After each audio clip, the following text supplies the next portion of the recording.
Always remember. Happy Monday, Star Wars fans.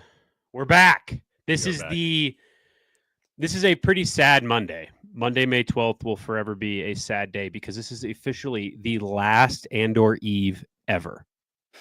Yeah. Which is a bummer. I'm pretty sad about it. I thought about watching Rogue One tonight, and then I was like, you know what? What if I just watched Rogue One right after Andor tomorrow? I was having the exact same debate at work today. Dude, it sucks that it's already about to be over, man. Especially because last week's episode. Oh my gosh. Yeah. I mean, come on. Which will be most of what we end up talking about today is the if you guys saw the thumbnail, masterpiece is not even a good enough word to describe 7, 8, and 9 of Andor season 2. We'll talk about it as we go through the episode, but there are 98% on Rotten Tomatoes, 1 million 5-star ratings. It's one of the highest rated episodes of Star Wars anything ever. Yeah, didn't one of the episodes break into the top 10 TV episodes of IMDb of all time? Of all time. Yeah, which I think it was episode 9. And I think the only other ones that made it in there were the last two episodes of Clone Wars, right? They're in, along with Ozymandias in Breaking Bad and stuff like that. I think maybe the finale of Attack on Titan. So it's a very select few episodes of anything in TV. Yeah, and Andor made the cut, which, in my opinion, deservedly so, because these were some of my favorite episodes of not just Star Wars television, but just TV media ever. It's just that good. Yeah. I mean, truly, there's not a lot of times where Ahsoka I loved, but with these 3 episodes of Andor, I was so it was so breathtaking, and I was speechless the entire time. With something like Ahsoka, I'm watching as that's more of my nerd hat is on, where I'm okay, what are they doing? And I'm trying to understand where Dave Filoni is going with his story. For this, it was me just simply eating what was being served to me. Mm-hmm. And I will talk about it for a very long time here in a bit, but I have not stopped thinking about these 3 episodes since. I think I even said something similar because we were talking about it with a group of friends, and I was just Ahsoka, and we were kind of talking about the dilemma of what is our favorite Star Wars show versus what do we think is the best Star Wars show, and for me, I still think Rebels is going to hold Rebels or Clone Wars is going to hold a really high regard in my heart, just because of the volume of diversity of content in there. It's just it really satisfies, and that feel of George's vision of kind of having homages to the serials that he even based Star Wars off of, whether it was Flash Gordon or Buck Rogers or whatever. Yeah. And that's kind of what Rebels and Clone Wars, even Mandalorian, feels like. And I'm but this Andor, and I've always said this, but I think it's really hitting for people that maybe didn't like season 1 as much. At least this season in particular, these 3 episodes, you're able to just absorb it, and not and you're not worrying. I mean, there's some cool connections in there, but you're not worrying about, what's Balin doing? Oh, what's Thrawn doing? And it's I am glad we've always kind of been champions of this. Like, I really love when Star Wars kind of does something different, and I think Andor suits a need or a want in Star Wars media that I never knew that I really wanted. Yeah. Not in terms of like the maturity of it and everything, but just in terms of like how awe-striking the content is and the storytelling is and the message. It's just beautiful. No, it's so good. Before we get into some Andor stuff, you care if I show up some pickups from the past week? Absolutely. I want to see them. I put it on my story like an hour ago. You and I are both huge fans of Punch It Chewy Press. They make not only pins, but wearable fan art. And the art that Arkel does is so cool. It's amazing. It's so cool. Every pin that they put out and like just going through their website, seeing the stuff that is sold out, everything, I'm like, oh, I wish that wasn't sold out. Oh, I wish that wasn't sold out. So there was one that took some wrangling to get for a while back that I was so happy. It was like, there was one specific that is on the lapel of the pin jacket back there. But okay, so the three things that I ordered from them. Hey, what are you doing in August? Are you going to be around the Dallas-Fort Worth, Texas area in August 8th through the 10th? Well, if you are, Rebel Scum Con will be happening, which will be the best Star Wars fan experience of the year. If you missed out Celebration, pull up the Rebel Scum. You need to be there.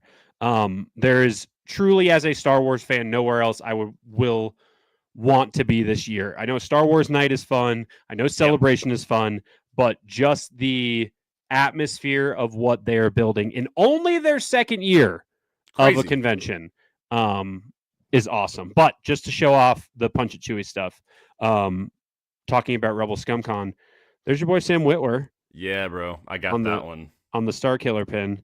Dude, really cool. All of those Force Unleashed ones, like I have the Rom Kodo one as well. Oh, yeah? And do I have this one? I can't remember. The battle damaged Vader from like the end of the game. I've seen that one. Yeah. That sick. I think that's still available on their website. I don't think that's sold out yet. I might need to grab that. But that one's sick. And then also because Katie Sackhoff will be there. Oh, no way. Little Bo-Katan action, dude. Yeah. I love Bo-Katan. I think she is in the realm of like the Cad Banes and the Mauls of the world, like such a good character to get so much info about. Dude, we should talk a little bit about I forgot to bring this up before the show, but if we have some time talking about when that Sam was on her show again and they talked a little bit about Shadow Lord. And that's some fun stuff to talk about. We can even talk about how as soon as he wanted to really start explaining parts of Shadow Lord, the audio cut out. People. No, I think it actually happened. I don't. Are you serious? No, I think you know how good Sam is at like. The only reason why I think it was real is because you can see him adjusting his camera afterwards. Oh, I think he did it as a bit. It's like I think he totally played it, and he was truly letting them believe that the audio cut out, and it did. Like Sam is that guy, bro. Yeah, you know? No, I definitely I could see it going both ways, but sure. I was convinced. But I mean, he's also an incredible actor. For the jacket for the zipper, dude, this is sick. That's the double-sided one, right? Yeah, dude. Dude. There's your boy on the back. I love this so much, but this is going on the zipper of the lapel. And because they are truly the nicest people over at Punch It Chewy, they sent me over another one of their keychains, knowing how much of a fan I am of Lego Star Wars and Qui-Gon. Is it double-sided? Yeah. It's the Qui-Gon Obi-Wan level 1 from Lego Star Wars. They also sent me the Japan exclusive keychain. Dude, that like Rex is or whatever it is insane. It's so cool. It's like the samurai armor, extremely cool. Like and then Fortnite. Yeah. Oh, it's the guy from Fortnite. They also sent me this saber, which this saber pin, which was from Japan as well, which I did not know of the saber until minutes before this when Grayson explained to me what the saber is from. Grayson, is from Visions, I believe. I don't remember. I think the episode is just called Lop, and she's like the bunny girl. Yeah. That like, yeah. She gets a lightsaber, which is extremely cool. And then just to show off some stickers because they're the coolest. A sticker of the Rex, which is extremely cool, which will be going on this cup at some point. But also, I really enjoyed their logo. Like, dude, sticker. I saw that and I was like, dude, that goes incredibly hard. I would love. Hey, if you're watching this right now, put this on a T-shirt. I would wear that around immediately. Yeah. Bro, that would be. give so me sick. a hoodie. I love repping other like creators and stuff. Like, yeah, I mean, you've got our friends Beyond the DMC on that's like great hoodie. Yes. So yeah, that'd go hard. Yeah. This whole jacket pretty much is other like Etsy and like Star Wars creators. I thought about going get one. I'm like, do we need to just like show off how much Punch It Chewy Press is on our jackets right now? I know. There's because they will be at Rebel ScumCon, correct? Mm-hmm. Correct me if I I'm believe wrong. so. Yeah. Yes. They're listed as official vendors there. Yeah, and they did the Mara Jade pin. I was about to say, I actually have the exclusive pin from last year. I think you do as well. Do you not? The Mara Jade pin? No. There's another one. I think you. So the Mara Jade pin had Rebel ScumCon, the logo on the bottom. Like, you know how they have the like the backing that the pin is attached to right here? Yeah, I think you might be confused. I don't think at least because the Mara Jade one was almost out when I negotiated with them. It's the Chimera. That was the exclusive last year. Oh, I mean, that one I have as well. Yeah, but I didn't know. I could have sworn the Mara Jade one had the Rebel ScumCon logo on it. I don't know. I'm about to go look at it right now while you keep showing things. Okay. I'll show everybody this while Grayson looks right now because in honor of Andor, I had to do it, dude. Dude, I need Micro Galaxy Squadron to come out with the Starfighter so bad. Yeah. I mean, this is one of my favorite costumes of all time in Star Wars. And it's so good, dude. I know, call it recency bias, but it is so good. I thought about I was like, if I ever were to join the 501st, I'd probably start with that. That's so good. That's such a good idea. Yeah. And even the blaster, dude, his like blaster on this, the test pilot blaster that he has, where it's just, I love when Star Wars is little itty bitty blasters with scopes on it that are even bigger than the actual blaster. Dude, yeah, it's the DL44 effect, bro. Yeah. Like, just slap a big old scope on there and a weird muzzle flash, and bam, you got a cool Star Wars blaster. Yeah. But shout out Punch It Chewy. If you don't already, go follow them on Instagram. Go buy all of their stuff on the internets. They have a ton of good stuff, and they're always around at cons. So if you're ever at conventions, they're always around doing fun stuff. Dude, I'm looking at some of their stuff right now. So I looked up. I thought it used to be exclusive, but not. There's also some new stuff on here. Anyway, they have one of Anakin with the tattoos from Volume 2 from Gendy. I low-key thought recently about getting that as like a sleeve, like as just like a full-on like sleeve, and I was like, that is crazy dedication. Because I got this tattoo like this past week. Spider-Man, shout out. Oh, I didn't even know that. Yeah, it's pretty sick. That's sick. I got it inspired because there was the Cowboy Spider-Man in Across the Spider-Verse has that tattoo. Anyway, but I was like, what else could I pay stupid amounts of money for a tattoo? I will say you showed me that double-sided Punch It Chewy Press Vader and Luke. Yeah. I might actually reach out to him and be like, hey, would you design the cave scene Vader? Bro, he would love that. Imagine, so if he's going to be at Rebel Scum, imagine he designs it for you. You get it done at Rebel Scum, and then you get to show him that you just got it done at Rebel Scum. Yeah. That's so sick. Yeah. I will also most likely be getting a tattoo at Rebel Scum. And we'll have a lot to do with this podcast. Okay. Yes. That's all the updates. Let's check in with chat real quick, and then we will rant about Star Wars. Billy's here. What's up, Toy Bills? How we doing, dude? Ooh.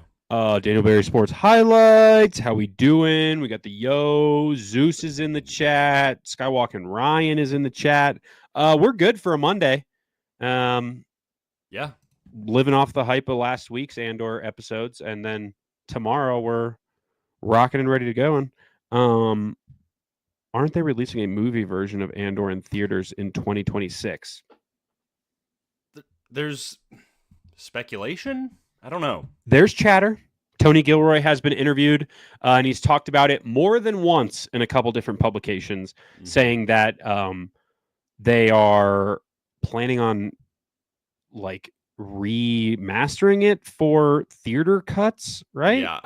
Yeah, that they're gonna trim down the last couple episodes to be more theatrical. I don't know. And then I would assume somewhere in the world they're going to watch those 3 episodes and then immediately play Rogue One afterwards. Oh yeah, like a theatrical release, that would be. I just got blindsided because Eric Hill actually already did design the Vader with the Luke helmet inside it. It's already on it. It's sold out, sadly. But is it a pin? Yeah, bro. What? It's sold out. It's been sold out for a while. Oh man. Well, I'm sure if you were like, "Hey, can you send me the art? I want to get that tattooed." He'd be like, "Yeah, man. yeah, please." He's also just the nicest dude. Hey, putting it out there right now, we should have him on the podcast. Absolutely. Both him and Isabella would be awesome. Oh yeah, Isabella as well. Ryan, I'm definitely watching Rogue One after the finale and A New Hope right. Just Dude. All of them. And then you should watch Empire right after A New Hope. I've never watched Rogue One and A New Hope back to back. I'm excited. I don't know if I have either with Rogue One directly into A New Hope. I have. I don't know if I've done that. Before Rise of Skywalker, so every year when like a Star Wars movie was coming out, when Force Awakens came out, I watched all 6, and that was probably like one of the most emotional experiences of my life because I was like, "This is so beautiful." Because it had been a while at that point, but then I don't think I did it the following year. I think I just watched like Force Awakens beforehand because I had been like really back in my Star Wars bag. Yeah, and then when Rise of Skywalker came out, I watched like all of them within like 3 days, and I remember I intentionally did Rogue One and A New Hope. It's a great experience. It's the only thing that I think will be like the culture shock is like I'm like truly I am such a Cassian fan, and like dude, especially with these past 3 episodes, like so much of like setting up of like, oh, after all of this happens, we can beat. Anyway, sorry, I'm jumping the gun. Just Boom City. Thank you, Ryan. I appreciate you. Shadows of the Empire is the coolest Luke Skywalker has ever looked, and you might see him at Rebel ScumCon this year. You're going to see Luke Skywalker? Yeah, in a vest. Oh, sick. Maybe. Who knows? He might even have a merch table. Did somebody say Fortnite? Yeah. Cassian and is there an Andor skin in Fortnite? Dude, I wish, but no. I did buy Return of the Jedi Luke, and I need 100 more V-Bucks to buy Han. Return of the Jedi Luke is the best, especially because you can switch it for the cape or without the cape. I know. It's also the saber is like surprisingly accurate. Even on the control box has like a gash on it from like weathering. I was like, how do they? Crazy. One nerd that's just like us spent way too long on that skin. They're like, hey, it's due on Wednesday. It's a Tuesday night at 11:59. He's like, he's just putting the extra greeblies on over it. Yeah, the weathering. It's crazy. It's also interesting because I believe the Anakin skin and then the Luke skin, so the Graphics is like the Graphics changes between all of the movies, so they kind of like did like this hybrid of like making it look like kind of all 3, but then it looks different on the Anakin skin, like it looks like the prequel version. I'm like that is why does Epic just like nail the art design every single time? Dude, you and I have said this before, but like if they did a full animated series of just the Epic like designs of these characters, I'd watch that immediately. Also, they're like really honestly, I'm surprised there hasn't been fans, especially after this season opens the floodgates of like being able to do that, because those models are all in Unreal Engine, which is also funny because Unreal Engine is what they used they use for like the Mandalorian and like the everything. So yeah, dude, that'd be sick. Hey, can somebody make Heir to the Empire or like Dark Empire in the Fortnite? Like I feel like you could do that pretty easily. Bro, if they put Palpatine is in the game, bro. Yeah. And he's Palpatine with a gat. Pop,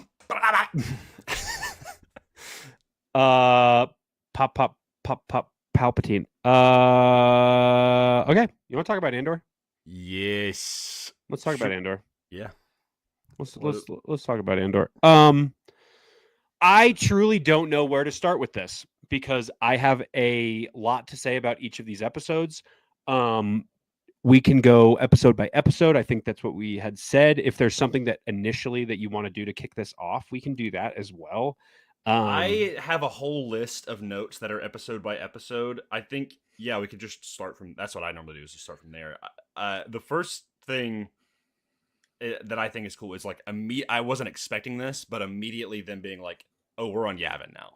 Oh, that was so much fun. Yeah, and also like getting to see, I don't think the original trilogy, like you don't really have time to do this anyway, but you don't see how expansive the camps around like Yavin really are. Yeah. And so like Bix and Cassian having this like hut together, like out in the woods, kind of Return of the Jedi, like Ewok village vibe style. Yeah. But then they're like being all of these rebels that are like being shipped in, and Vel is like part of the they're all working together now at this point. I don't think we ever saw anything about Saw. We know Willman obviously ends up helping the Gormans, but post last arc where Willman is just he's sipping the Kool-Aid. He's huffing the Kool-Aid. Yeah, I'm like, okay, where is Saw at? But we also know that like there's a lot of stuff in these episodes that crosses over a little bit with Rebels, which is very cool. And it buys into the whole campfire thing, where it's like, hey, the speech in Rebels is a little bit, I'm jumping the gun already. I'm jumping the gun, but it's cool to just see like, oh, they're starting to become like we're only 2 years away now from, well, actually 1 year away, right? Because if these next episodes, so like it's currently what, like 1 BBY, but I don't know, just seeing Yavin and like the Force healer of like being like kind of like this superstitious thing. I have a lot to say about the Force healer scene. Go for it. I think that's like off the rip. I think that I love the way Chirrut is done in Rogue One. I think that's probably one of the coolest ways that we see the Force used. And I think for the time of Rogue One, where it is a time truly without the Jedi, look, we get a lot that's done in between Order 66 and A New Hope, where there's that thing of like, oh, Order 66 happened. Did it really take out all the Jedi? There's so much Jedi content between that time. It's a select few that we get content on, that the spotlight is put on characters like an Ahsoka, a Kanan and Ezra, Cal, Obi-Wan, characters like that. And especially like not even just Jedi, but Force users, because of like Tales of the Underworld with Asajj and the Hidden Path and all that stuff, and knowing that Quinlan may or may not be alive at this point. But just the Jedi are few and far between at this point. And the Force is as well. This is a time where, to quote Sam Witwer talking about Maul Shadow Lord, where previously it was a time of knights and dragons and wizards. Dude. But now it is all technical. It's all white. It is all hopeless. All in a box. Everyone talks like this. You know, even like the troopers, which that was a really cool moment on Katie Sackhoff's podcast. Go listen to that, by the way. There's a lot about Star Trek in there because of unification, but there's a lot about Star Wars. And it's the world is very different now. Yep. And knowing that and seeing an example of how different that is with just the, I guess scraps is the word that I'm going to use here. Scraps of what was left over from prior to Order 66 of the Force. It's kind of like, she's kind of like a Reiki healer at this point. Basically what happens if you have not watched it yet, which if you have not watched it yet, why are you here? Just go watch it. Just go watch it. Spend your time doing that. It is some of the best Star Wars of all time.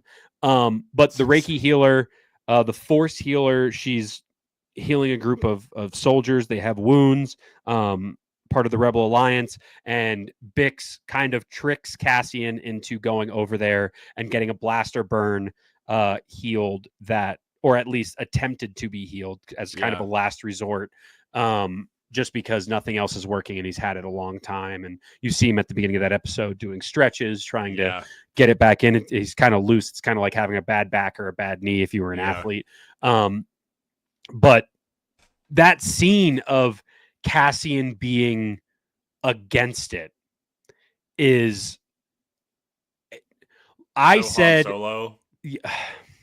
It's so good. And I posted about it yesterday, but just how connected and parallel it is, which is honestly most of the reason I wore this hoodie today, other than to, it's like poetry, they rhyme, other than to plug our friends Connor and Seth over at Beyond the Dune Sea. But that scene does so much to set up the perspective that Han Solo has in A New Hope of Hokie weapons and ancient religions are no match for a good blaster at your side. I've been across the galaxy so much, and there's nothing that leads me to believe there's one all-powerful force that control my destiny. And Cassian has, with way fewer words, pretty much the exact same perspective of coming out of the last arc with Luthen. I'm the one who's in control of my destiny. We are not going to do this anymore. Talking to Bix of, after going to Gorman, hey, we're not going to be a part of this anymore. We're going to stay here and we are going to be safe. I am done running. We are going to live our lives, just the two of us. He even talks about going to a planet where nobody knows our names, like a vacation planet, kind of like what he already did before getting arrested for the Narkina 5 thing. Which was, that kind of stuff was surprising, but also, like, I think it was a thing of, it was necessary for Cassian's arc as well to be like, listen, yes, he wants to be part of the rebellion, but he's tired, you know? Like, I mean, even physically showing, like, he's got a wound. He's done a lot for the rebellion. Obviously, we're getting these 1-year time jumps, but you're seeing, like, it's like there's these memes going around of, like, they're like, oh, Mon Mothma or whatever, and then it's like we cut to Cassian Andor, and he's like in the most insane situation, and he's just like, I'm ready to just, like, we've done enough, and, like, I'm ready to go and, like, be at peace, sort of thing, and he's tired, man. Like, and he's lost a lot of people along the way. The doubt is seeping in, and it honestly just kind of made me think of kind of everything that happens in these 3 episodes, but literally it is the whole conversation.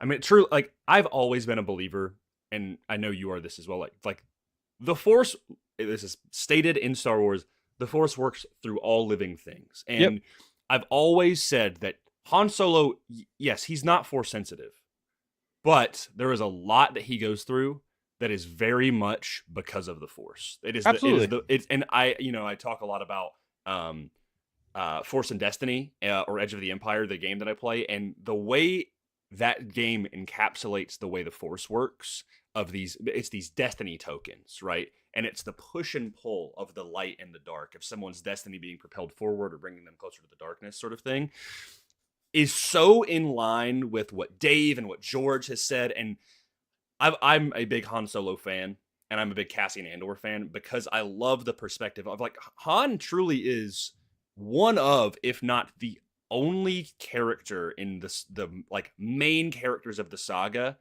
that up to A New Hope had no interaction with Jedi or the Force or anything like that. Like, you think about Luke, is like, he's heard these stories, and he's kind of buys into this. Leia, literally the events of Kenobi, and she's like around Bail, who is obviously a Jedi truther, if that makes sense. Well, Luke's also aware that his father was a Jedi.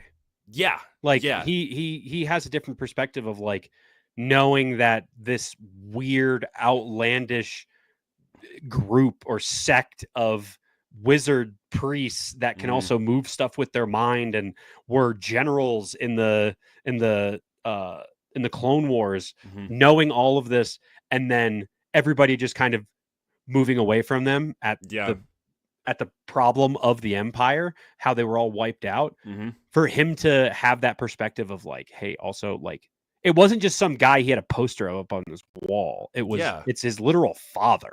And he also had the liberty, especially where he was at in the galaxy, of like, they're out in the middle of the desert. Mm-hmm. They're not, the Empire doesn't really care. In hut space. Yeah, like they can be like you can they like even though probably Uncle Owen and Aunt Beru weren't talking about it a lot, like he also knew who Ben was, right? And like the stories and everything. So like he was immersed in that.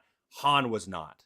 And even anything in the prequels, like Padme, I mean the Jedi and stuff are all running around at that point. Mm-hmm. You go to the sequels, Finn might be the only person, but even then, like at that point, people know who the Jedi are. Rey knows about the stories of Luke Skywalker. So does Finn. Of like, it's a completely different perspective on the Jedi at that point, right? And like Poe, his parents were like, part of the Prime Rebellion. Like there's a comic book called Shattered Empire where like Poe's mom like directly goes on a mission with Luke Skywalker. So like, it's not like this at that point in the timeline, this suppressed thing. So back to Han, of like. Han, the Force has a will and a destiny for people even who are not Force sensitive, and Han had a trajectory.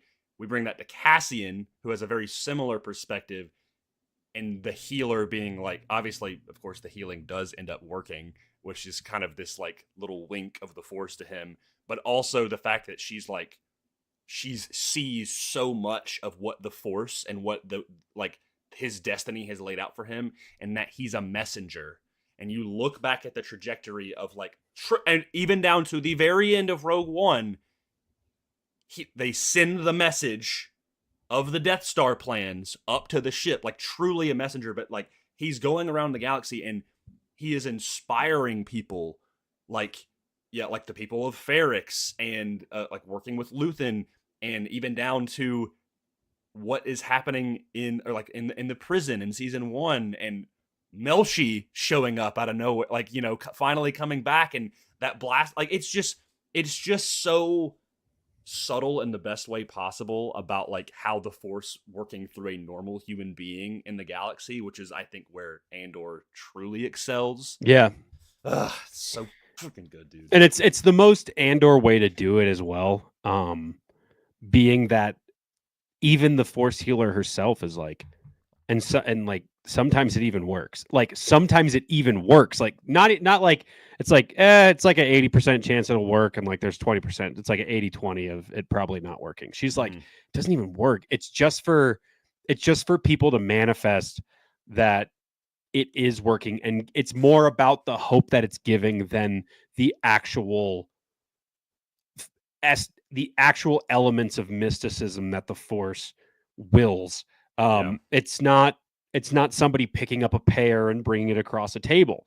It's just the ability to believe in something, and much like the belief in the rebellion, having the belief in something that is, I mean, it is a religion of the Force, is so cool to see perspective wise going into A New Hope, how the rebellion, and even in Rogue One, anytime they're sending out the X-Wings to go do something, may the Force be with you.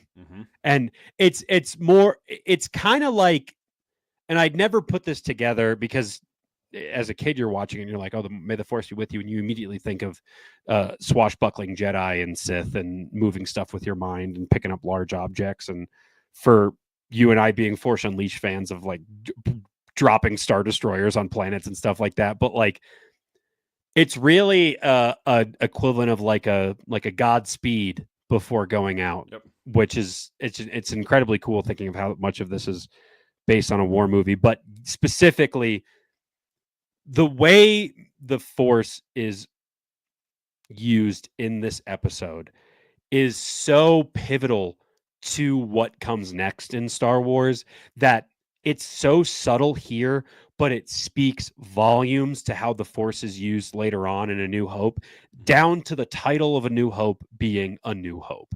They have nothing to believe in at this point. The Rebel Alliance is truly they're budding together, and yeah, Yavin looks nice, and they're getting all their ships together, and as much as they are losing people, it's growing, and they have ships coming in every day with people joining the rebellion.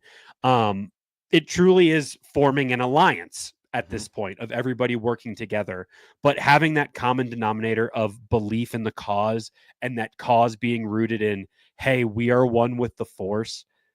The Force will help us get to this point.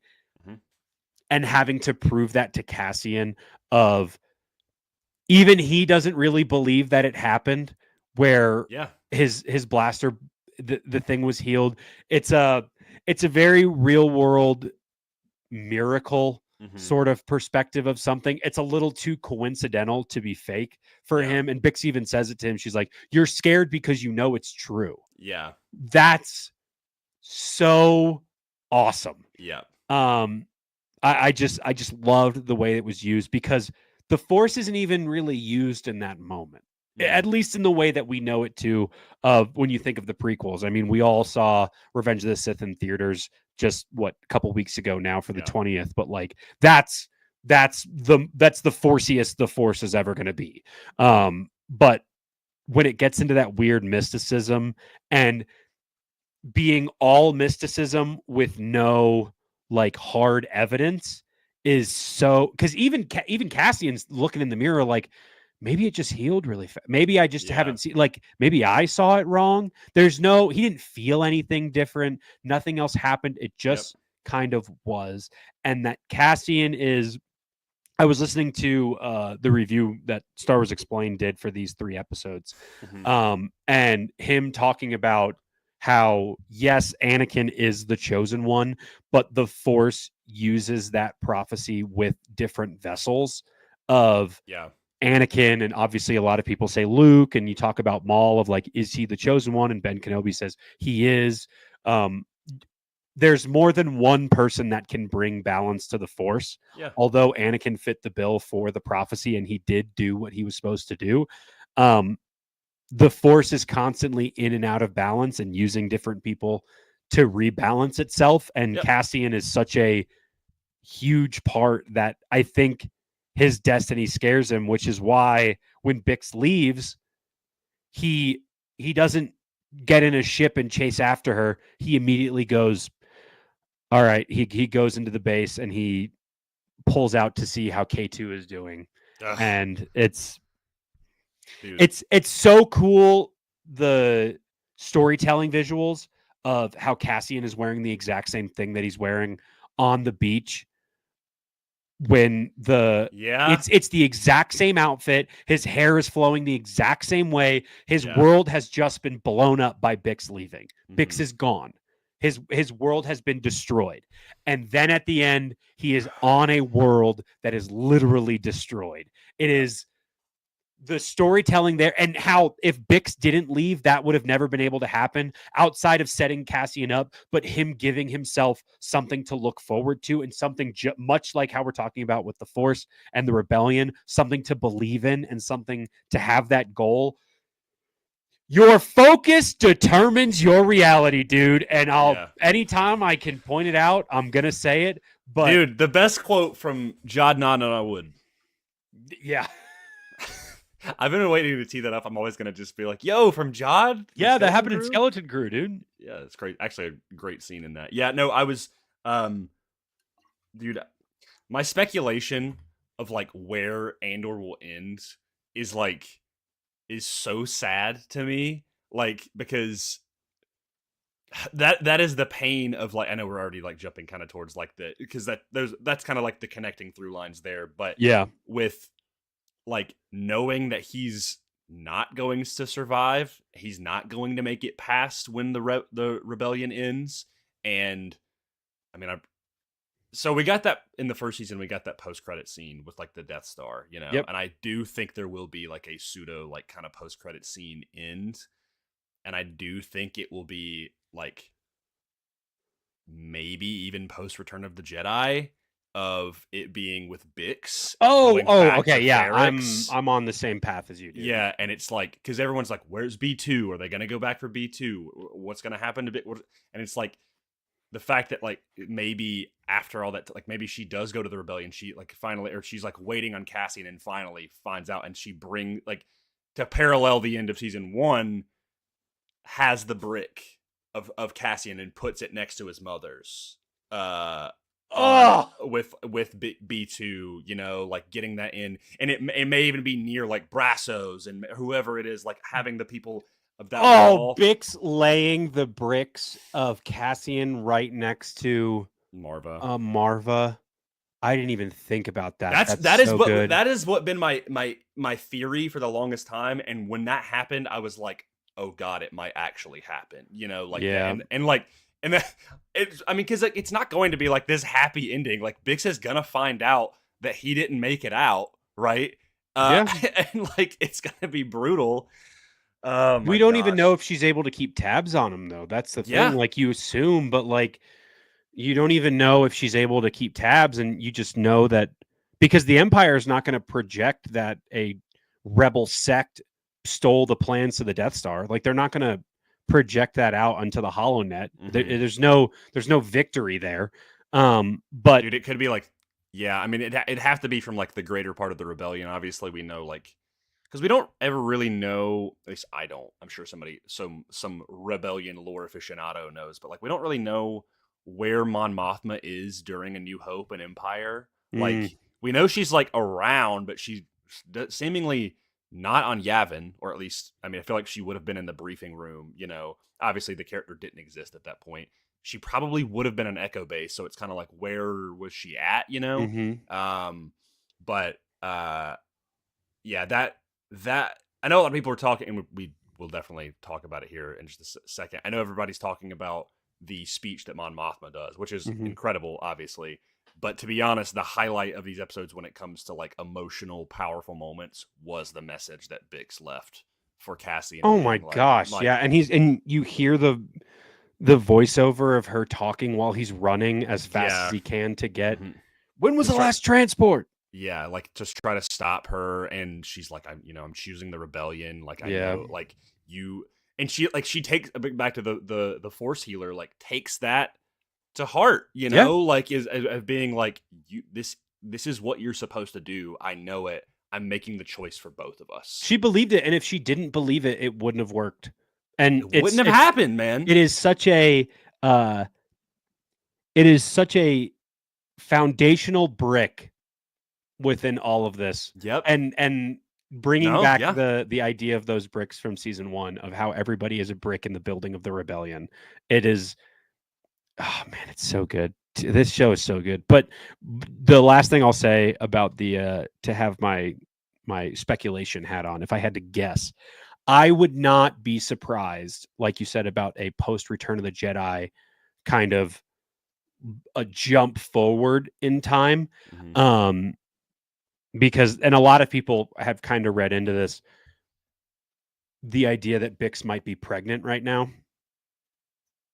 Did you think that? Oh no, I did not think about that. So I thought this when we're talking about the Force healer, when she's like, you are his home. Oh my gosh. But you see her like kind of reach out and touch her hand, and her hand is like eerily close to her stomach. Like, you are his home. And obviously she's not Force sensitive in that way to be like twins, but like, but just that Bix might be, right. That Bix might be pregnant, and that we see how the Force healer refers to her as Cassian. This is your Cassian's home. You are Cassian's home, and that home manifesting in a child. Like, bro, I don't physically. I also, I'm like, man, they can't. If that's true, they can't keep doing this to me, because that would also be not in the same way, but in a very similar way, very Kanan Hera. You know. Dude. Also, there's that whole conversation of like, which you don't really realize what she means from it, but she gets that conversation with Vel, and Vel being like, hey, what he's doing right now is reckless. Like, we need him. He is a leader. Yeah. And her being like, he'll be there for you when you need him, sort of thing. Yeah. And at first you read that as like, oh, you know, like eventually he is going to step up. And it's like, Bix has already made the decision of like, no, he's going to be like, he does need you. So I have to go. Yep. Sort of thing. I've been seeing this whole like the people being like, oh, the reason Cassian doesn't kiss Jyn at the end of Rogue One is because like he's waiting for Bix sort of thing. Listen, I don't know if this is just me. I've always felt like the ending for Cassian and for Jyn just always being like it's not supposed to be explicitly romantic. No, I always they know thought they're it was gonna weird. die. Yeah. I'm like they're like obviously like they're in the elevator and their like faces are really close to one another, but it's like it's not like oh, I actually like there's I don't think there's really any romantic like connection there. I think what they both are, they know they're about to die. They're wounded. It's truly their last human connection. They and know it's just them that holding each other, and that's they don't even know if they've won. Yeah. When Cassian is like, "Do you think anybody's listening?" He doesn't even know that they received the plans. He just had to shoot it out, and it's all just hope. Yep. Which of course we get the amazing through line in these three episodes of the rebellions are built on hope connection, which I think was such a subtle way as opposed to some things in Star Wars being like there it is there, which like obviously that moment you're like, yeah, of course, but it's not like I'm just imagining it's like Cassian like, say that again. Yeah. Guys, never tell me the odds. Yeah, dude. All right, maybe I will just bite the bullet and just watch Rogue One right after the episode. It's so good. I love Rogue One, and I truly think that it's going to be like I can't guess where we're going in these next 3 episodes. And I know so many people who have seen the next 3 episodes just from the people who were able to see it early. Yeah. The only thing I know is there's that shot of Cassian walking like on the tarmac with the jacket. Yep. And then there's that shot of Saw on Jeddah looking over Jeddah City with the Star Destroyer, which is it's just awesome, by the way. But yeah, okay. We should probably talk about the other stuff in the episodes because we've only really talked about like the Force healers and Bix and everything. Dude, episode 8. Oh yeah, I mean, there's an entire massacre that happens. Yeah, who are you, dude? Phenomenal. Like when this episode, when I like, obviously episode 7 was a lot of like it was I think I was surprised because it was like maybe like a 45-minute episode, and I was like, oh, but we're about to go in. I didn't think that the massacre and then also Cassian breaking Mon Mothma out of the Senate was going to be back to back. So when episode 8 ended, I was like, there's one more episode this week? And they were so long. Yeah, I know. And it didn't feel long in a bad way where it's like drawing on. You're like, I can't believe there's more. Yeah. I remember it reminded me a lot of when I was doing that campaign, I was trying to kind of help recommend to my friends that weren't explicitly giant Star Wars fans to be like, hey, here's some other content that might get you excited. And I have a friend that I'm very close with, and they obviously know me as like the Star Wars guy. Like they all messaged me in our group chat on Star Wars Day, and they were like, "Happy Grayson Day," like. But I told him he's a history teacher. He did political science. I was like, dude, he's like, if I had to recommend anything to you, I'm recommending Andor. Yeah. And he was like, okay, I'll check it out. And I remember when the Aldhani arc finished, he got halfway. He was like, there's still 6 more episodes of this. I'm like, yes, there is. And he hasn't even started this season. And I'm like, that was the exact same feeling. I'm like, I finished episode 8 and I'm like, and there's another episode. Dude, this entire season is like every arc feels like the Aldhani arc to me. Or like it's just literally a roller coaster, which I do think they believe in like the press tour and stuff. They that's kind of what they've been pitching of just like it is just and even for people who kind of complained that maybe season 1 was a little slow, and I understand that critique. This is very much very much not that way. Yeah. But yeah, the entire massacre, dude. Like my favorite scene in the episode was the Cyril Cassian stuff of like in this episode or this arc. It was your favorite in episode 8. Okay. Like it's funny because Cole was on last week, and I have the note here, and I have yet to be able to talk to him about this because we have not done our episode. Last week, Cole called. He said this on our show. He was like, what's going to happen is Cyril's going to be in this like doubting phase. and he's gonna see Cassian, Yep. and he's gonna get reignited right back into it. And I was like, that is what as soon as Cyril went full on sprint, like as everything is happening, which is just an incredible scene of like him just like taking everything in and realizing like, oh God, like, you know, and there's just so much subtext there. There's so many ways you can interpret that. But then to him just immediately see Cassian and all of that go out the window, and it even not even being a thing of like blaming him for the massacre, of just really like kind of blaming him of like ruining his life sort of thing. Although you could really argue like Cyril kind of ruined it himself, man. His obsession, 1,000%. It's all his fault. Yeah, and it's like, dude, Cyril, like, what are you doing? Like, you're watching him fight, but then, bro, that fist fight, one of the most brutal and intense fights we've ever gotten in Star Wars, and the entire time, like, I felt like I was watching Invincible, like, you know, just like seeing like how impactful the punches are, and just building up to that moment, and then Cassian being like, Who are you? With a blaster in his face, not even knowing who's about to kill him. He's like, you know what? If I'm gonna die right here, I might as well know who you are. Right. And it's such a crazy connection, because I've been seeing a lot of posts from the Aldani arc with blanking on his name, but it's Eben Moss Bachrick's character. And him being like, did you like who? Oh, and whose is this? And he's like, I didn't get a name, right? Yeah. Being like literally Cyril being one of the primary anchor points of Cassian's trajectory from the very beginning of the show, and Cassian not even knowing who he is, but it also being that double question of Cyril being like, I don't even know who I am.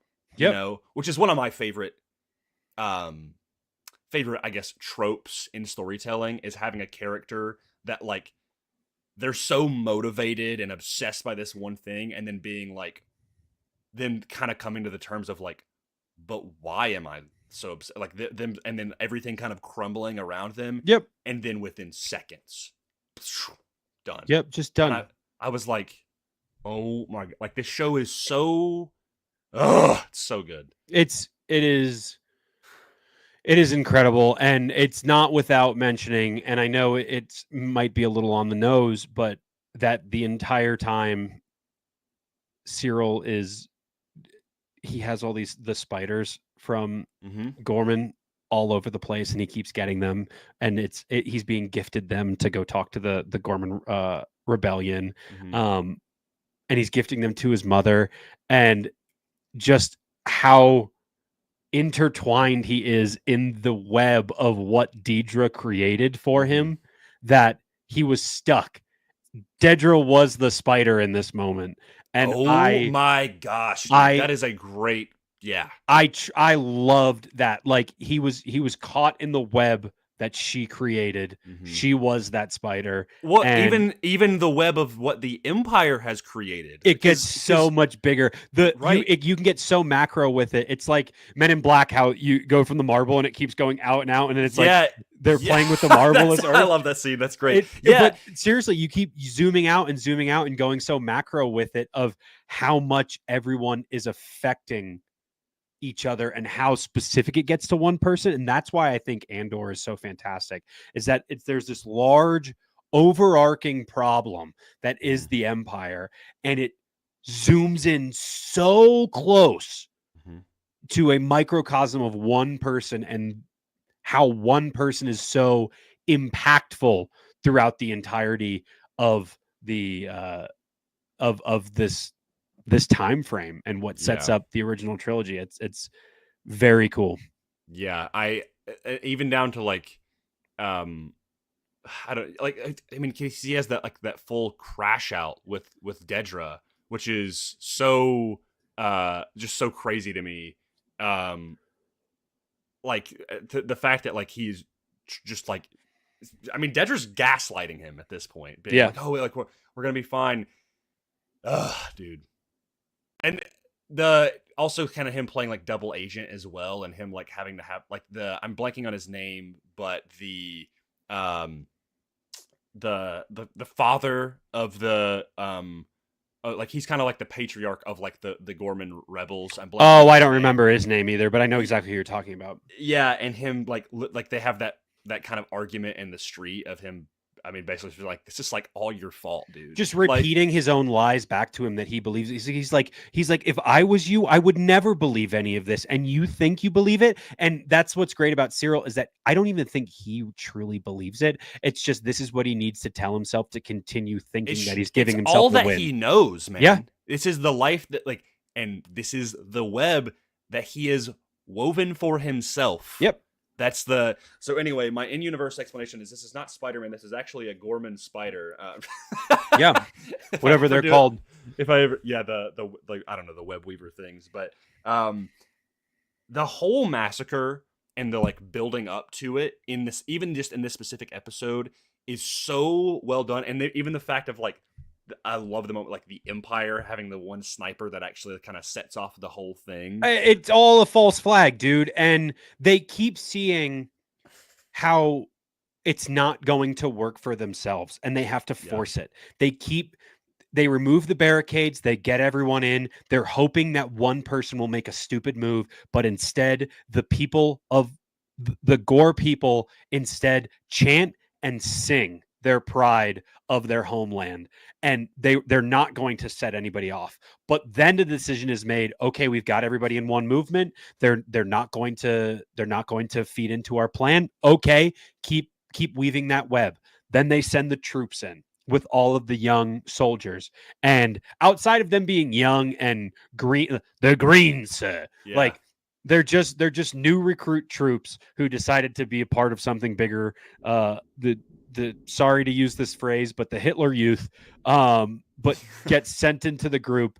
And then even the Gore, they don't actually affect them either.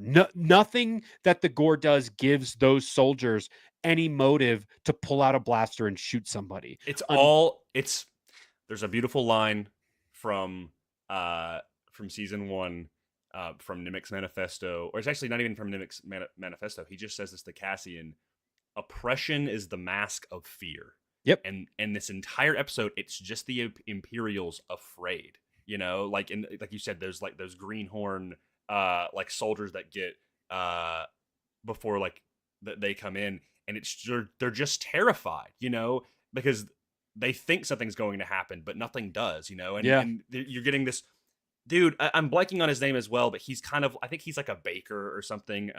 He's a really interesting character that I'd like to know more about. But when he starts singing the chants, yes, and all of them are singing in unison, like, Ashton, if you're listening, by the way, because he's been supporting our the Determined Focus stuff, so shout out to Ashton. If you're not following Ashton, share it, and you are an Andor fan, he is your guy. All right, dude. Like he is awesome, and I want him to break down that chant so much, like the fact that they like made their own language and they're like talking. Oh my gosh, dude!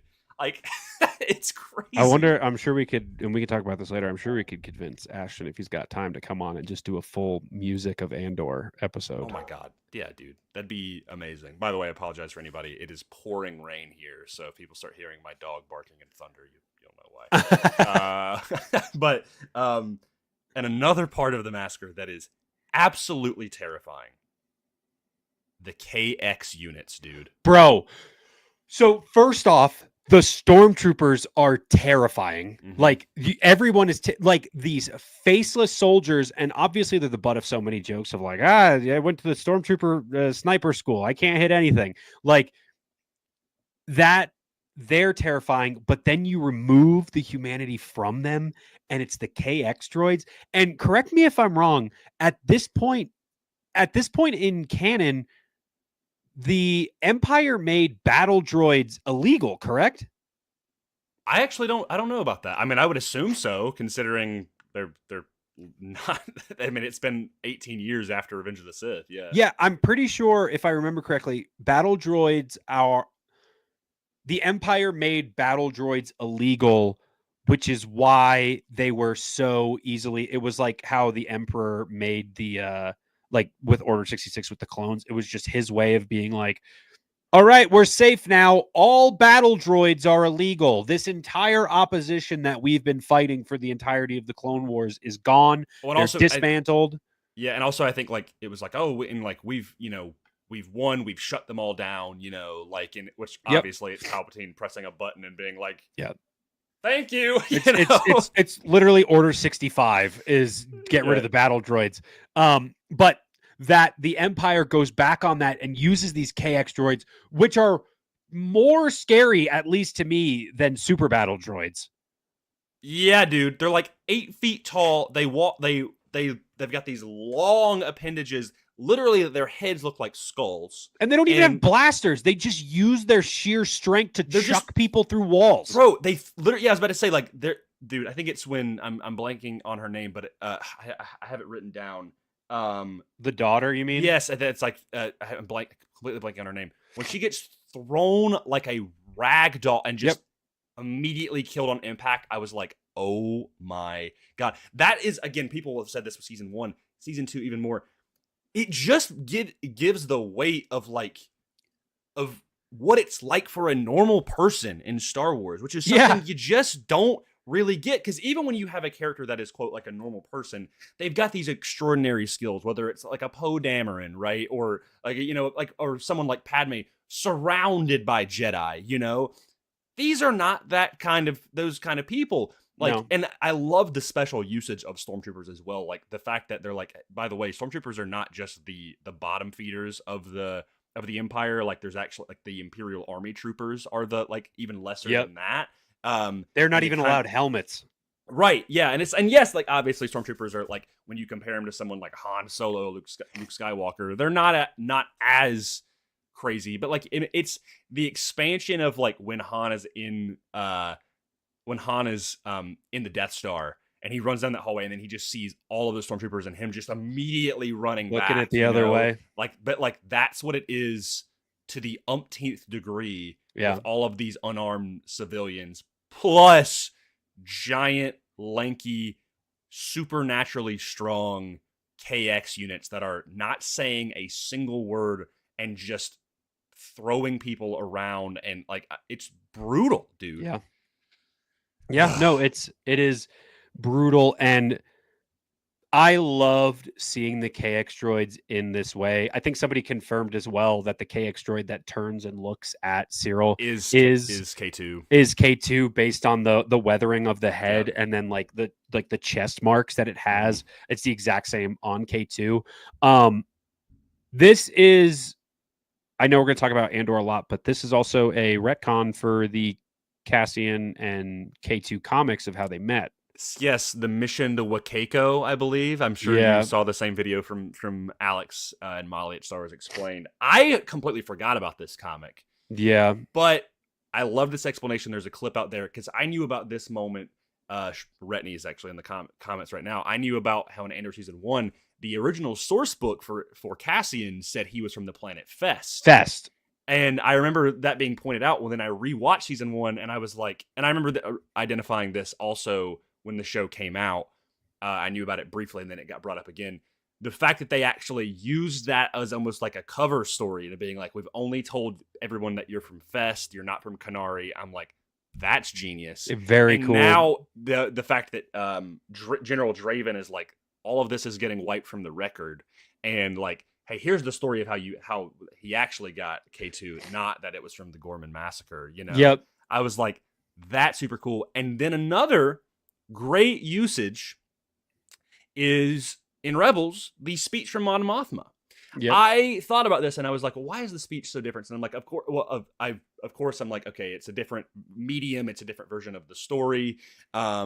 We're reading the Revenge of the Sith novelization right now, building up towards covering that at the very beginning of June. And of course, there's a lot of like discrepancies from the novelization to the movie of like, yes, there's certain things that are like play out in the same way, but like the dialogue can be slightly different or whatever, which again, like I said earlier, plays into the whole campfire thing, which I do enjoy. But you also could kind of explain it as, well, the Empire, at least in episode 3, with the speech, they were trying to, or episode 9, I should say, were trying to cut it off the air, right? They're like, shut it down.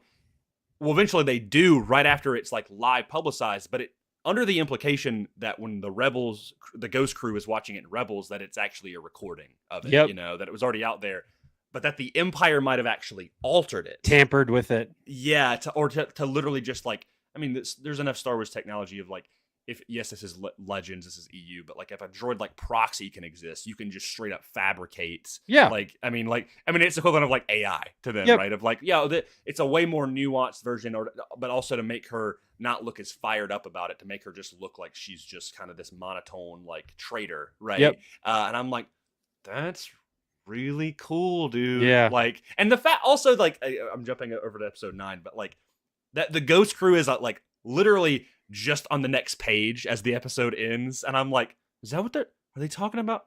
Yep. Like, I sent you this meme before. I don't think you saw it, but it was just like they were like Tony Gilroy, instead of retconning Rebels, just integrating it beautifully into his amazing story, and it's like it's like these dudes in like suits and everything, you know? Yeah.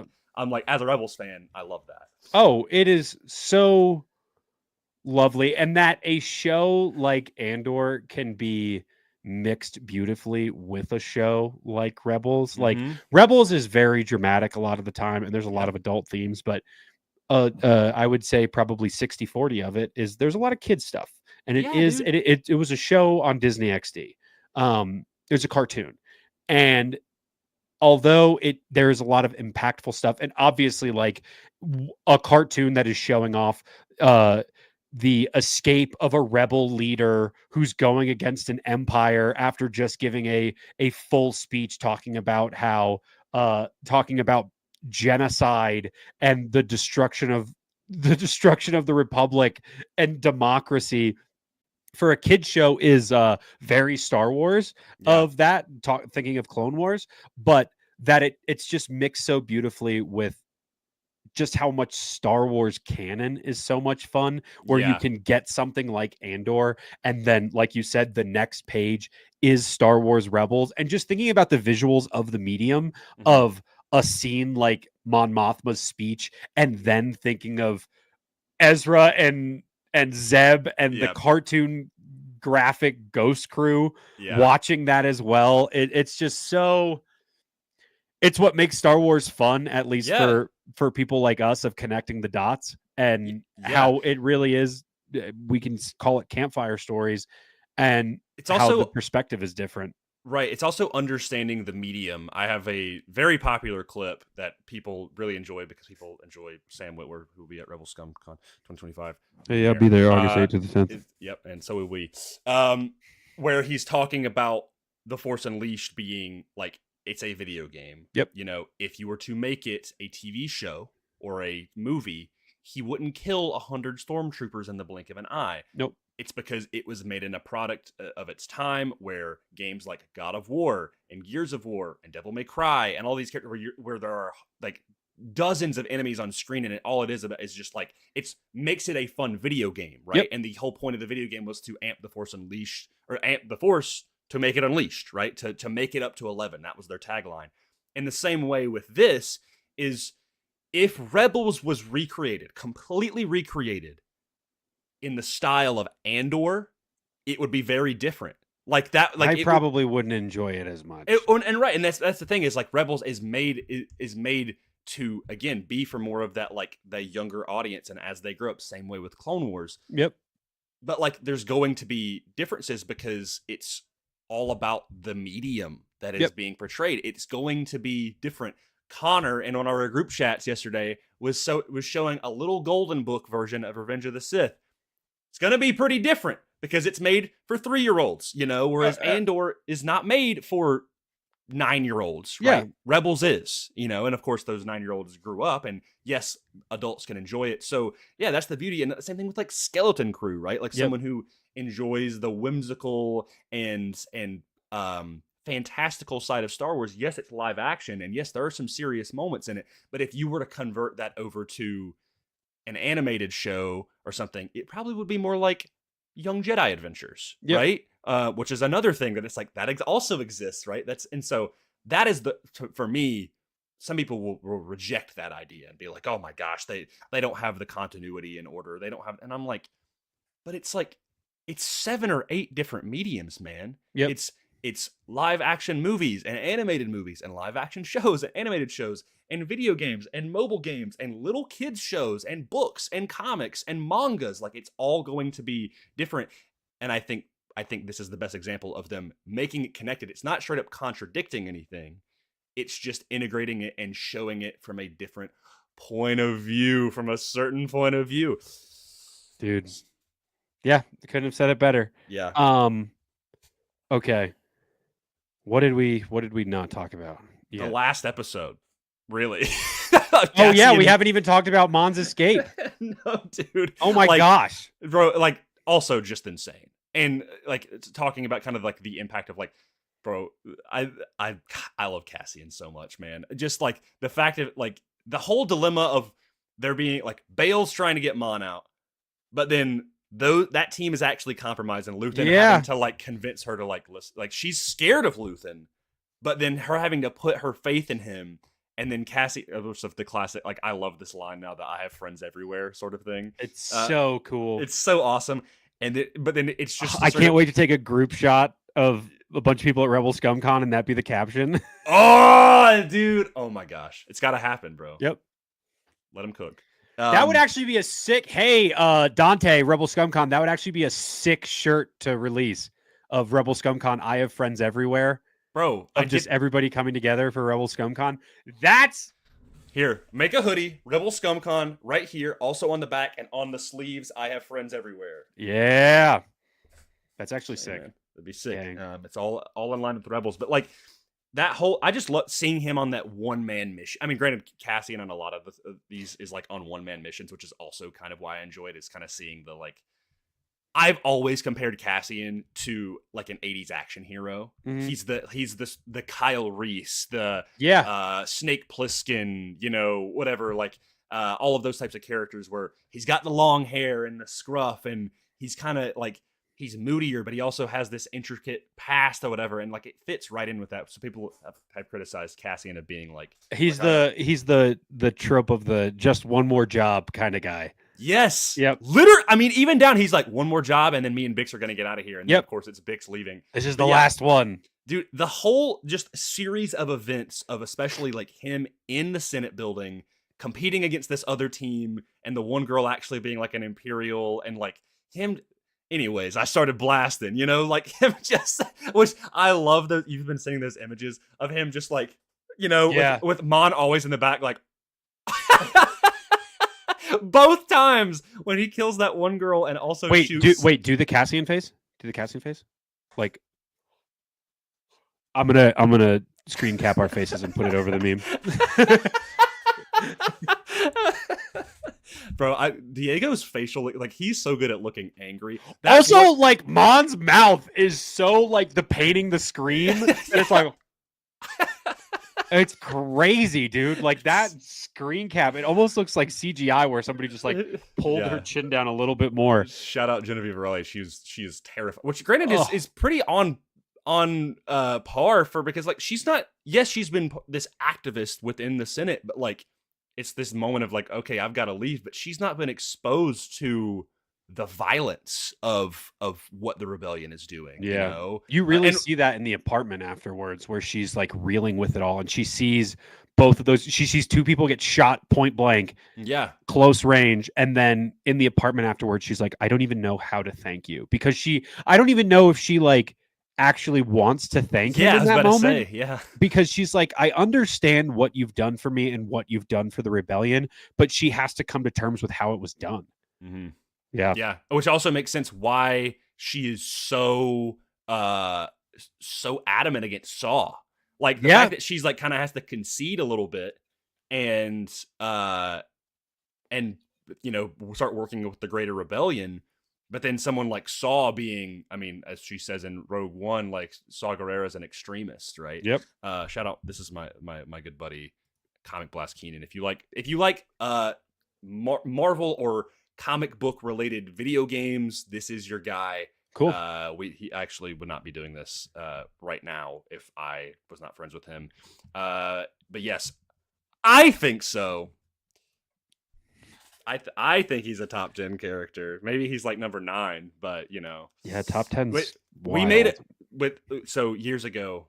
Him and I, we did a podcast, and one of our most popular episodes was we did a top 10 Star Wars characters, but we all came in with different choices, and it came down to the 10th number, and we argued for 30 minutes of whether it should be Rey or Darth Maul.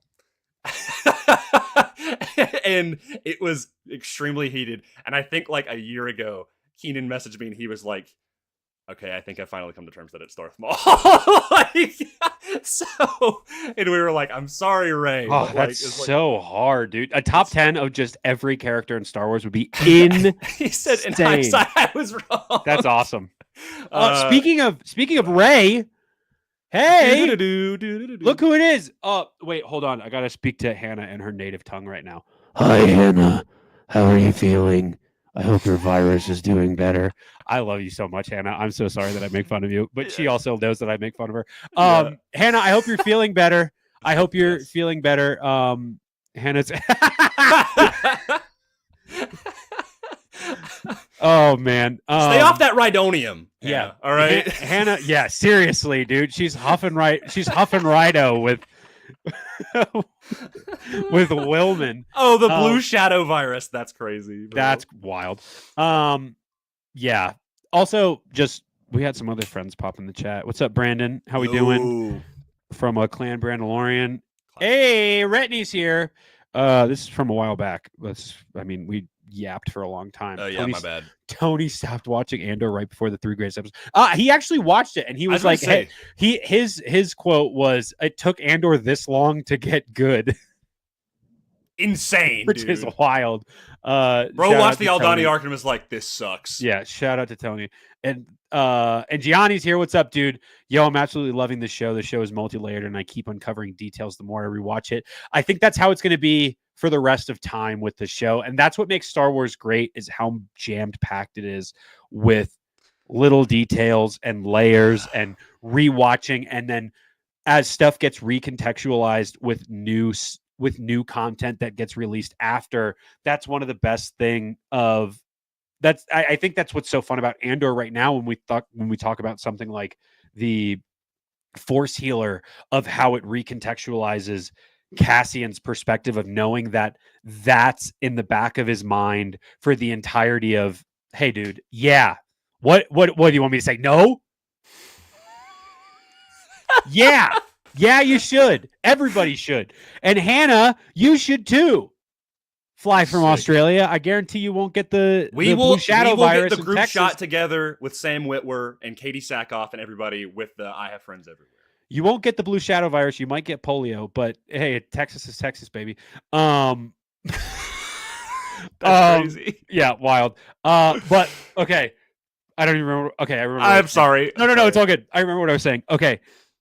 The best part I think about Star Wars is how Star Wars content can be recontextualized and made better by Star Wars content that comes after it. Yeah. Andor is a perfect example. Rogue One was an example of making A New Hope better and the original trilogy better by setting up that story of characters that were a footnote in the opening crawl of A New Hope. Mm-hmm. Andor took that and doubled down on it and zoomed in on all of those characters to make Rogue One better, as we will see tomorrow leading directly into Rogue One. There's so much, and even Andor, how we were talking about it with the Force mysticism, making A New Hope better in his own belief in something that he can't see, but he just has to believe in, much like Luthen said, a sunrise that he will never see. And Cassian ends up seeing that sunrise. It just wasn't a sunrise. It was the entire planet being bombed. It's like, I think about that so much too, how it looked like a sunrise, but it was truly just the flames of that bombing coming from the, like, oh man, it was all a weapons test, but it just makes it so much better. Yeah. Here's something that I was thinking about when we were talking about theories earlier. Do you think we could potentially see Bail before Alderaan is blown up? Dude, can you imagine? So have you read the From a Certain Point of View books? Yeah. There's a chapter. Yep. Where from his perspective in the first book, and it's one of my favorite chapters. It is gut-wrenching, dude. That's why I'm asking is, do you think that it gets to that point of like him kind of like maybe if they're going to do some sort of time jump, right, of seeing that, and maybe the last episode, there's a bunch. Imagine if the last episode was it's funny you bring up certain point of view. That's what I was thinking of. What would happen for the last episode of this arc is it would just be little snapshots happening of where the characters leave out as after Rogue One, but as A New Hope, and even after Return of the Jedi is playing out, of like you hear like it'll be a 15-minute segment of like scenes of where you get the character and then you hear the gong and it'll be like 6 ABY instead. That's you know crazy, what I mean? Dude. I would love that. Like, just to see where these characters end up, because if there's truly never going to be any more Andor, and I can't really imagine that these characters hold so much reverence for fans in such I think in a very specific way outside of characters like a Luke Skywalker or like a character from the prequels or like a character from the sequels or any of the cartoons like Clone Wars and Rebels. But like, because of how dramatic and mature this show is, I think fans seeing these characters pop up in other media, if they were to do something where like Cassian shows up in like something set during that same time, like I know it's ridiculous, like a Bad Batch or like an Asajj show, where I can't really imagine any of those characters showing up. I know we have Saw and Mon and seeing them, and obviously Bale popping up in other stuff. The only but like, person I could see showing up very briefly in a very perfect context would be Luthen and Shadow Lord. Whoa. Because like he's kind of interconnected with like the criminal syndicates and stuff. Oh my God. Honestly, him and Dryden Voss, they would interact. Dryden Voss buys collector's pieces all the time. He's got a full yacht full of that. So like that would be the perfect way to do that. Dryden Voss on Coruscant. Would Dryden Voss visit Coruscant knowing how much of the underworld he's involved in? I think Luthen would bring a piece to him, or maybe even try to get a piece from Dryden, like, because I mean, Dryden shows up in one scene of Clone Wars season 7, which obviously indicates like he's probably going to show up in Shadow Lord, which I would really assume. As a solo fan, that makes me very excited. I don't know if they'll actually get Paul Bettany back to voice the character, but that would be a cool little connection of like, I would listen if there was like kind of like the summit in Bad Batch season 2 where like the Krennic is there with like with Tarkin and all of them, to have like a weird like collector's auction, and like Doc Ondar from Batu is there and like Luthen is there, and like to have like these high-end buyers or something like that. Whoa. Even if they don't even say anything, to just be there and to see them in the art anyway, completely irrelevant. But Hokey religions and ancient weapons, they get to get all the ancient weapons out. But I think to see them pop up in something else would be maybe not necessarily jarring, but it would be, I think a lot of fans would see it and go, okay, how are they going to handle this? Because there's that thing of Mon being able to be in the original trilogy, and obviously it makes her story better with the speech and how dramatically important she is throughout this series. Mm-hmm. But then seeing her in Rebels, knowing this now, how it recontextualized it, but you don't think of it as a kid's show.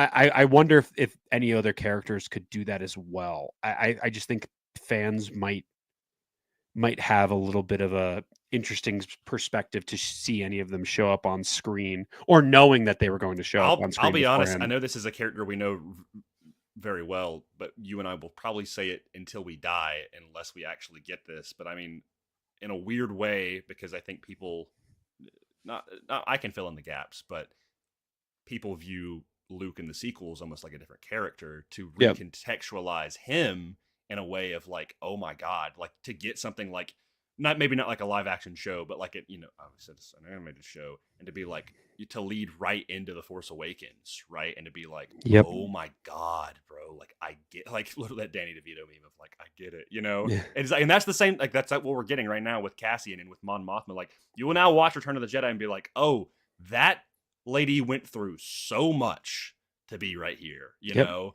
And I always think about Cole and I, we make jokes about it because it's so funny, but it's so great. Of like, there was that photo shoot from like Empire magazine years ago of like the four of them. I think about that all the time. And then he's like, and people were like, bro thinks he's part of the crew, and then he ends up being like in the most like the best show, which is crazy. Like I love you Kenobi, I love you Ahsoka, but like Andor is just on a different level. There was one last thing I wanted to say. When Cassian and the opposing team are trying to get Mon Mothma out of the Senate building, I don't know why. I don't know if it was the visuals. I don't know if it was the music. Maybe it was a mixture of all of it. It gave me such heavy opening to the Dark Knight vibes. Oh my gosh! Because it's a heist. Yeah, literally. She is what's in the safe. Mm-hmm. It is a full-on heist. Yeah, and it's that race. It's that relay race to the flag, and then the colliding and like the betrayals and everything. I was like, this gives us off like such heavy Dark Knight vibes for me. And the clowns all I'm supposed to kill the bus driver. And they're all, and there's the insurgent in between, and they're running separately. Oh my gosh. And you see the Joker walk out and just annihilate. And then, dude, the scene, I know it's not funny, but this was it throughout the stress of those 3 episodes. Yeah. I got her. She's right here. Yeah. What's his name? I forget the guy's name. And this Cloris. Hey, over here. Boom. Yeah. Just done. Oh my! I laughed. I was like, because that guy was just like a gnat in Mon Mothma's ear of like, literally for years has been an Imperial spy driver, and it'd be like, what's his name? Cloris. His name is Cloris. Cloris, I got her. Dead. You know, you're like, damn. Yeah, it's crazy. And she was so shocked about it, but he was like, "Hey, look at me. We need to go." Oh my gosh! And then them just flying off in the airspeeder, man. Yeah, peak Star Wars comedy, dude. That and Jar Jar Binks are basically the same. Jar Jar Binks is going to be in the next 3 episodes. He's going to be like, "Miss, I have a mission for you." There's a question: where's Jar Jar? Is he still a senator at this point? Based on the Aftermath books, he became a jester for the streets of Naboo. But that does that happen for a while? They flash. The Aftermath books are weird because they like will take place after Return of the Jedi, but then they'll flash back to these like vignettes of different characters of like what happened to them just throughout the Empire and everything. And basically, Jar Jar, definitely not a senator anymore. No. shamed Senator Binks. Yeah. We're gonna get an Andor show called Binks, you know, and it's like Ahmed Best would kind of. It's just called Jar. It's not even called Jar Jar. We've actually never seen like a Gungan with like modern CG. Like I bet that would look so good. Oh yeah, it would look crazy. Yeah. But no, it's okay. So last thing, because I know we've talked for a considerable amount of time and we've probably glanced over about 1 billion things. Yeah, there's so much to talk about with all of this. At some point, we will do after this. What would be awesome is to do a retrospective of like each of the episodes in this arc. Oh man, that'd be crazy. That'd be really fun. Yeah, and just go through it piece by piece. What is your favorite moment out of these 3 episodes? Like, by far the Force Healer, without question. That is my. I think that's my favorite moment in the entire series. I literally said in my notes, I said this is one of the most beautiful scenes in this entire show. It's I think my favorite moment in the entire show because it contextualizes the Force in the most Andor way, where no one believes in it. It is not a dying breed; it is a dead breed of thought, and it gives the one man who needs it most, not the spark of rebellion, but the spark of belief and the spark of hope that rebellions are built on. And that is why I think it is so beautiful, because then you get a new hope in Leia and Luke and Obi-Wan in episode 4, where Star Wars kicks off. And it's just, it could not be more full circle than that between those 2 scenes. It is truly beautiful. I loved every moment of it. Yeah, I completely agree with you, dude. And I'm going to bring these up both from Hannah and from Mechanized. We'll see Bodhi Rook in the next 3 episodes. Oh, shout out to all the Bodhi Rook heads in the chat. Dude, I think Bodhi's showing up. Really? Yeah, dude. Yeah. Okay. There was a question. Cassian. This is just how I see it. Diego Luna was asked that, like, hey, will we see any other characters? And and he was very, like, you could tell he was kind of like a little cagey about it. Yeah. And I do not think we will see Jin. If I had to put my money on characters that we will see, it probably would either be Bodhi or Galen. I would not be shocked if Galen was in the next couple episodes. I don't know, like how a call from Galen or something, or or something, even like, because obviously him and Saw have the relationship as well. But I actually do love Bodhi's character a lot. I don't think we get enough of him in Rogue One, and so if we were, and dude, Riz Ahmed is an incredible actor, like amazing actor, he's so good, and so I would love that. My favorite moment, the Force Healer moment is really good. And for me, it's got to be the message from Biggs.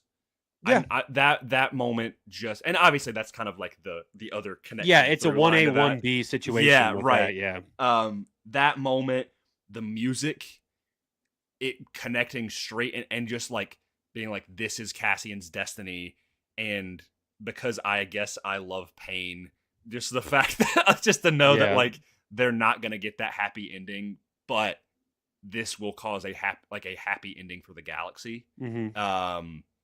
Is just very, very special, and it literally wrecked me. So I'm going to say that, and much like my favorite scene in Star, or one of my favorite scenes in, actually, I'm gonna just say it's my favorite scene in Star Wars with Kanan's sacrifice. This is felt a lot like that as well, in a much different way.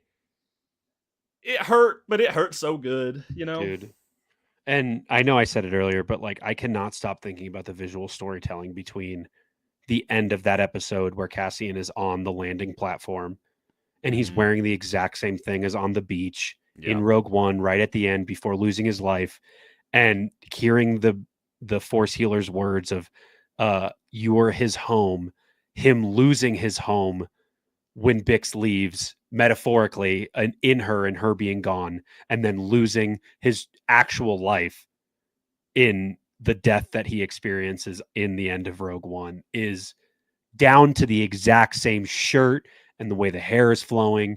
And I need to rewatch that scene, but I'm sure some of the shots are pretty similar, where it's from the it's below shooting up, and the way his hair's flowing just because of the wind of the beach, like right off the ocean. It is so good. That gosh, those 3 episodes are, like I say, how Clone Wars season 7, if it was a full movie, it would be a top 5 Star Wars film. Yeah. The same thing with these 3 episodes. Yep. It just so good. I completely agree. Which, if they somehow, with these rumors, or what Tony Gilroy's saying, if they do somehow manage to, like, I don't think they would do the entire show, but if they were to, like, chop maybe these and the next 3 into something, like, would be insane. But also, mentioning Clone Wars season 7 as a movie, I've always viewed the last 4 episodes as a movie, because I think it was kind of intended to be that way. To be honest, I think if COVID didn't happen, they might have put it out in theaters or like in limited. And I hope. Let's see, dude, Clone Wars ended 5 years ago. It feels longer. It does. It feels longer, but it's still the best Star Wars, dude. Gosh, nothing like. There's a reason why the end of Clone Wars season 7 and these episodes in Andor are in the top 10 episodes of television of all time, dude. They're just so good. And it's a perfect example of Star Wars recontextualizing itself, of new Star Wars content benefiting and making other Star Wars better. It's like, literally, it's like you've got Rogue One and Episode 3, some of people's favorite Star Wars movies, if not their favorite of all time, and like, oh yeah, here's also these other shows that are also completely tying in and giving you just blowing your mind of like, oh my god, it's and insane. And you could even look at Revenge of the Sith as recontextualizing the original trilogy, and the prequels recontextualizing, like, all Star Wars that comes out after the current Star Wars makes the past Star Wars better. Every single thing. Yeah. And some people consider that a flaw of them, like, oh, they're having to fix something. They're having to make it better. I'm like, honestly, this is the way it is. I'm okay with it being that way because it is. I prefer it. Yeah. I don't need look, and I'm excited for Starfighter with Ryan Gosling, but like I love when Star Wars is expanding upon Star Wars. Mm-hmm. The characters that we love, the themes that we love, recontextualizing the understanding of those themes that we love within world, and for us as an audience, that's why Star Wars is the best of all time. It's just so good. It's awesome. It's truly, people will say constantly in our comment sections and stuff of you just hear it all the time. It's just like the mob mentality of like, oh, Star Wars is dying, Star Wars is dead, blah blah blah blah blah, and I'm like, watch this, I promise you will think otherwise. Not for us. Star Wars I'm like, it never will be. Like there's always going to be like, do I love every little thing in Star Wars? No, but there's always going to be like the majority of things. Yep. You get especially when you get diamonds in the rough like this, dude, it makes it all completely worth it. Can't wait. And that a show like Tales of the Underworld can come out at the exact same time, which is so tonally different, but still equally as dramatic, but also within the beauty of Star Wars animation. Like Star Wars is so damn cool. Sick. Is there anything else that you wanted to add about these? Is there anything? Or are we pretty much? I think if I had anything else, we'll be here for another hour. So that is all I got on these 3 episodes. Masterpieces, bro. Hey, look who it is! Thank you, Connor. Thanks for the super chat. As Hannah would say, if Hannah's still here, I would do Hannah's impression. Thanks to Connor for the $5 dues. You two are proof that Star Wars is alive, well, and important. We will say the exact same about I was going to say, I was like, let me pull out a mirror real quick and because talk about people who keep Star Wars alive and show how important it is. If you are not already, subscribe to Beyond the Dune Sea. No, I don't. I love it, Hannah. I just can't do a good impression of you unless I do. Thank you for the $5 dues. I love you so much, Hannah. Hannah's the best. If you're not already following Hannah at the Rayside, go do it right now. Don't only follow her on Instagram, but go follow on YouTube, please. Go subscribe. Hannah's the best. You're probably already anyway. If you're here, you're definitely there. Hannah is the greatest. Also, hey, we have friends everywhere. Ladies and gentlemen, thank you so much for tuning in. What a wonderful button we can put on the end of this episode. Please enjoy Andor Eve. This is officially the last one. Tomorrow will be the last installment of any Andor ever, unless next week we get a secret 3 episodes, which would be the coolest thing that Star Wars has ever done. If they were like, hey, guess what? If they just dropped 3 episodes on Disney Plus without telling anybody, that would be insane. It would be Luke Skywalker coming back to Star Wars level of secrecy from Lucasfilm. But thank you so much for being here. Thank you so much for watching. Go ahead and you can follow the podcast on Instagram at Determined Focus Pod. You can follow Grayson at Mortis FM. You can follow me, I guess, if you want to listen to somebody else yap about Star Wars at Will of the Force everywhere. Thank you so much for being here. May the Force be with you always. Your focus determines your reality. Have a great night, everybody. Have a good week.